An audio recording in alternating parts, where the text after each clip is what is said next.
Et je sais que vous êtes, chers amis, très sollicités pour prier pour les uns et les autres, mais Béhémet, il n'y a que la hardoute qui nous sauvera dans cette génération. Je pense qu'à travers toutes les mitzvot et la Torah et les bonnes actions qu'on fait tous, et Dieu seul sait combien on en fait, chacun à notre niveau, chacun avec nos moyens, chacun avec nos disponibilités, le fait qu'Akadosh Baruch Hu il nous voit, mince, on rajoute, mince, on va faire quelque chose encore. Je pense que c'est la dernière pièce du puzzle qui manque réellement à la Géoula. Qu'on soit Shomer Lachon, qu'on fasse très attention à ce que l'on fait et ce que l'on dit. Puis je finirai juste comme ça en même temps pour vous dire qu'en sortant du Covid-19, petit à petit, vous voyez, comme vous l'entendez, ma voix n'est toujours pas revenue, j'ai toujours un problème de respiration, c'est pas évident, mais je me remets grâce à Dieu, je vais de mieux en mieux, grâce à Dieu et grâce à vos prières, grâce à votre soutien et surtout votre amour. Sachez que je vous mets en garde, mais c'est pas à prendre à la légère. Moi, j'ai toujours fait très attention, mais je sais que ces conseils que je vous donne, vous n'en avez pas besoin, je me sens même un peu ridicule, mais je le fais plus par conscience et devoir que nécessité quelque part. Ne vous approchez pas les uns les autres, gardez vos distances, portez les masques. Béhémet, faites très attention. Faites très, très, très, très attention parce que j'ai des gens de ma famille aujourd'hui qui sont sous système respiratoire donc artificiel, des gens que j'aime plus que tout au monde, et c'est local.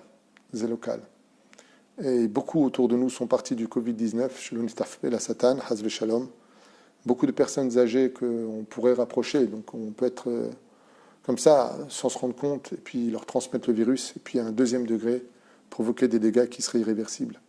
Achen Bezrat Hashem, il y a une grande mitzvah de ne pas compter sur le miracle, il y a une grande mitzvah à Rapo Yerapé, d'écouter les conseils de nos médecins, même comme le dit Rabbi Nachman de Breslev, les médecins ne décident pas de qui vivra, qui mourra. Eux, ils vont selon un système technique du corps humain. Dieu fait des miracles et on en entend tous les jours aussi, grâce à Dieu, il y a de très très bonnes nouvelles tous les jours.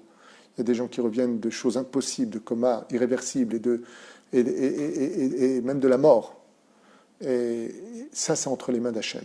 Mais de l'autre côté, il faut savoir que de respecter les consignes de sécurité et de distance pour nous protéger de cette macaque qu'est le Covid-19, c'est aussi une volonté divine. Ne pas voir simplement que l'acte de l'homme, la décision du gouvernement, même si des fois c'est un petit peu erroné ou peut-être n'importe quoi. Avala kol me'et Hashem itbarach.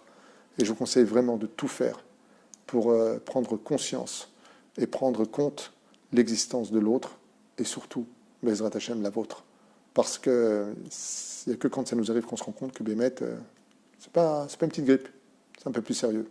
Il y en a qui le passent comme ça, il y en a qui le passent comme ça. Ça dépend où il tombe, ça dépend comment il se mute, ça dépend comment plein de choses. Mais on n'a pas encore fini avec ça parce qu'on ne sait pas demain ce que ça peut nous réserver. J'ai des amis qui l'ont eu il y a 4-5 mois. Mon frère l'a eu il y a 4 mois et demi. Il a toujours des moments de fatigue. Et c'est encore là, c'est pas évident. Et comme beaucoup me l'ont posé comme question, est-ce qu'on doit ou pas aller à la synagogue? Celui qui se sent en danger d'y aller parce qu'il ne respecte pas les consignes ou parce que, par exemple, là, il y a un séguer en Israël, vous avez tout à fait, selon la halakha, le droit de prier yachid chez vous. Comme l'ont dit tous les poskim, les gdolim, l'ont dit noir sur blanc.